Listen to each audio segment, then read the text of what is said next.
मैं आपको ये चीज़ ऐड कर दूं कि इंडिया इस वक्त दुनिया की 5वीं बड़ी इकॉनमी बन चुका है और तीसरी बनने जा रहा है। साथ हम देखते हैं कि वो आईटी इंडस्ट्री में दुनिया को अब इंडिया की ज़रूरत है, इंडिया को दुनिया की ज़रूरत नहीं।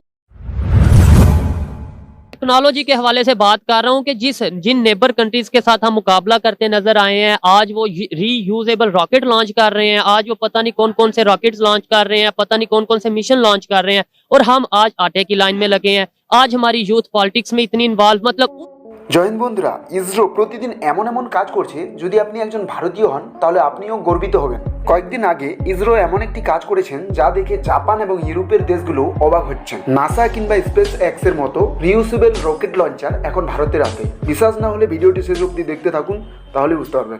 टेक्नोलॉजी के हवाले से बात कर रहा हूँ कि जिन नेबर कंट्रीज के साथ हम मुकाबला करते नजर आए हैं, आज वो रीयूजेबल रॉकेट लॉन्च कर रहे हैं, आज वो पता नहीं कौन कौन से रॉकेट्स लॉन्च कर रहे हैं, पता नहीं कौन कौन से मिशन लॉन्च कर रहे हैं, और हम आज आटे की लाइन में लगे हैं। आज हमारी यूथ पॉलिटिक्स में इतनी इन्वॉल्व, मतलब उस वे में हो चुकी है जिस वे में शायद नहीं होना चाहिए। मेरा सवाल ये है। ठीक है, अगर हम बात करें ना कि क्या हमारे लिए बेहतर है, तो ऐसे ही है कि हमारे पास ना हम गंदम पैदा करते हैं और गंदम अभी भी करते हैं, लेकिन अभी हमें लेनी पड़। जस्ट हम एक ना एग्जांपल ले रहे हैं कि गंदम पैदा करते हैं, गंदम ज्यादा पैदा होगी। अब हमने कहा कि ये इधर खराब हो जाएगी, हम इसे एक्सपोर्ट कर देते हैं। ठीक है, तो जब किसी चीज की ज्यादती होगी ना, तो हम बाहर एक्सपोर्ट करके उससे कुछ पैसे कमा लेंगे। ठीक है, तो इस वक्त सबसे बेटर सोल्यूशन ये है कि हमारे जितने भी डॉक्टर्स, जितने भी इंजीनियर और जितने भी काबिल तरीन बंदे हैं ना, उनकी मुल्क को तो जरूरत है नहीं है।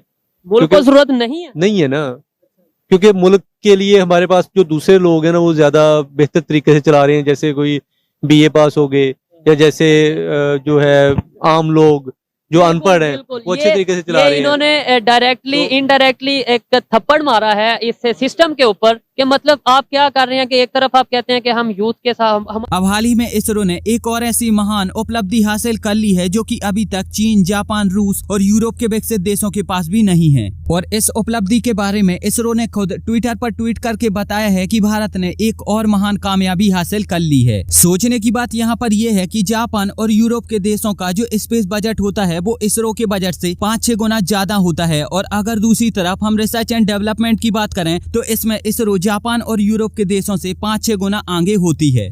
अब हाल ही में इसरो ने रीयूजेबल रॉकेट की टेक्नोलॉजी पर सफलता हासिल कर ली है और इस टेक्नोलॉजी को और भी ज्यादा विकसित करने के लिए इसरो दिन रात मेहनत कर रही है। अब अगर आप रीयूजेबल रॉकेट के बारे में नहीं जानते तो यहाँ पर मैं आपको बता दूं कि जब भी हम कोई स्पेस में रॉकेट छोड़ते हैं तो उसका केवल 20% ऊपर का हिस्सा ही काम का होता है, जिसमें की सैटेलाइट और कई अन्य चीजें रखी होती जिसकी हमें स्पेस में जरूरत होती है। बाकी का जो नीचे का 80% हिस्सा होता है वो कबाड़ बन के या तो फिर वापस धरती पर आ गिरता है या फिर स्पेस में ही कचरा बन के गिर जाता है, और यही उसका रॉकेट होता है, या फिर आप इसको बूस्टर भी कह सकते हो, कि जिसकी वजह से हम अंतरिक्ष में उस सामान को भेज पाते हैं। लेकिन जब भी हमें दोबारा से कोई भी सैटेलाइट या कोई भी अन्य चीज स्पेस में भेजनी पड़ती है तो इसके लिए हमें एक बार फिर से रॉकेट बनाना पड़ता है, फिर से उसमें पूरी मेहनत लगती है, फिर से उसमें पैसा लगता है और फिर से उसमें समय लगता है। और इन्हीं सभी चीजों के बारे में सोचा एक अमेरिकी बिजनेसमैन इलॉन मस्क ने, जिन्होंने अपनी कंपनी स्पेस एक्स के थ्रू रीयूजेबल रॉकेट को डेवलप किया। हालांकि इस रॉकेट को बनाने के दौरान उनको कई बार असफलता हाथ में लगी है और उनकी हालत इतनी ज्यादा खराब हो चुकी थी कि वो रोड पर भी आ गए थे, लेकिन उन्होंने हार नहीं मानी और अपना घर बार बेचकर उसमें सारा पैसा लगाया और बाद में उस टेक्नोलॉजी को डेवलप किया और उसमें सफलता हासिल की। और इसी स्पेस एक्स की टेक्नोलॉजी का उपयोग करके नासा जैसी जो स्पेस एजेंसी है, बड़ी बड़ी स्पेस एजेंसी है, वो 500 मिलियन US$ तक हर साल बचा लेती है। अगर हम इसको इंडियन करेंसी के तौर पर देखें तो तकरीबन 4000 करोड़ रुपए तक हर साल बचा लेती है। हालांकि ऐसा नहीं है कि अमेरिका के बाद किसी और देश ने इस टेक्नोलॉजी पर काम नहीं किया है। चाइना ने भी इस टेक्नोलॉजी पर काम किया था लेकिन उनके हाथ असफलता लगी, और रसिया का भी इस टेक्नोलॉजी पर काम चल रहा था, लेकिन फिलहाल वो युद्ध में व्यस्त हैं तो इनका काम फिलहाल पेंडिंग में है। लेकिन भारत ने इस टेक्नोलॉजी को डेवलप कर लिया है और भारत अंतरिक्ष से रीयूज रॉकेट को लाने के लिए कुछ अलग ही तरीके का उपयोग करने वाला है, जिसमें रॉकेट को धरती पर हेलीकॉप्टर की तरह से लैंड किया जाएगा, जिसकी वजह से बड़ी ही आसानी से वो जो रॉकेट है वो वापस से धरती पर आ जाएगा और इसरो एक ही बार नहीं बल्कि कई बार उसका उपयोग कर पाएगी। इसरो की ये टेक्नोलॉजी बहुत ही ज्यादा सस्ती और सुंदर है, क्योंकि इसरो ने यहाँ पर पूरा दिमाग लगाया था कि जो इनका मिशन है वो फेल ना हो सके, क्योंकि अगर ये फेल होता तो इसरो का यहाँ पर बहुत सारा पैसा व्यर्थ चला जाता। हालांकि इसरो इस टेक्नोलॉजी पर बहुत ही तेजी से काम कर रही है और बताया ये जा रहा है कि जिस दिन इसरो इस टेक्नोलॉजी में महारत हासिल कर लेगी उस दिन इसरो स्पेसएक्स जैसी कंपनियों को खत्म कर देगी, क्योंकि स्पेसएक्स के मुकाबले इसरो के जो रॉकेट लॉन्चिंग के चार्जेस हैं वो आधे से भी कम हैं, और ऐसे में कोई भी इंसान या कोई भी कंपनी स्पेसएक्स के पास क्यों ही जाएगी।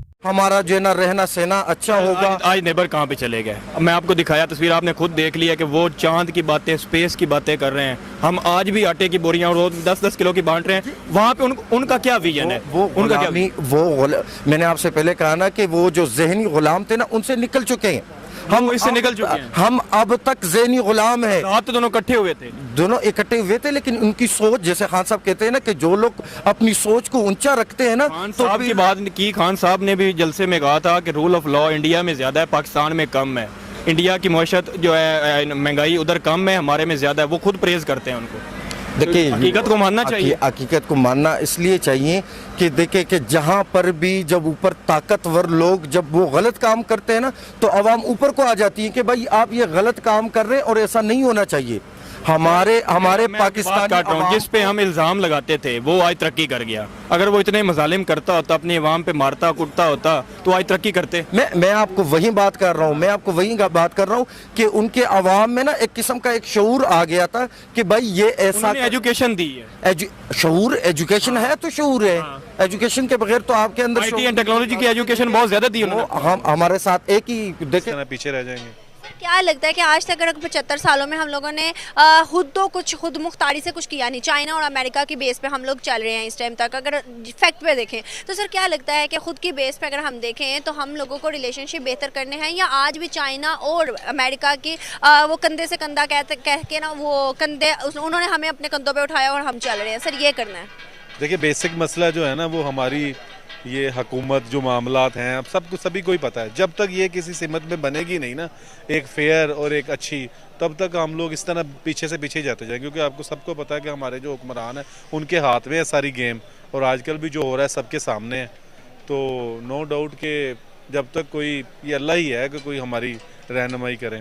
मैं आखिरी एक क्वेश्चन करना चाहूँगी आपसे। आप मुझे बताइएगा, बिजनेसमैन भी हैं आप, पाकिस्तान के अंदर बहुत से बिजनेसमैन हैं जो बहुत ज़्यादा बिलियनियर्स भी हैं इस टाइम, लेकिन सर नज़र नहीं आते, वो दिखाई नहीं चाहते या दिखाना नहीं चाहते। सर ইসরোর এই অ্যাচিভমেন্টে একজন ভারতীয় হিসেবে আপনি কি মনে করেন অবশ্যই কমেন্ট সেকশনে লিখে জানাবেন, এবং আমাদের ভিডিওগুলি যদি আপনাদের ভালো লাগে তাহলে অবশ্যই চ্যানেলটি সাবস্ক্রাইব করে দিয়ে পাশে থাকা বেল আইকনের ঘন্টাটি বাজিয়ে দেবেন।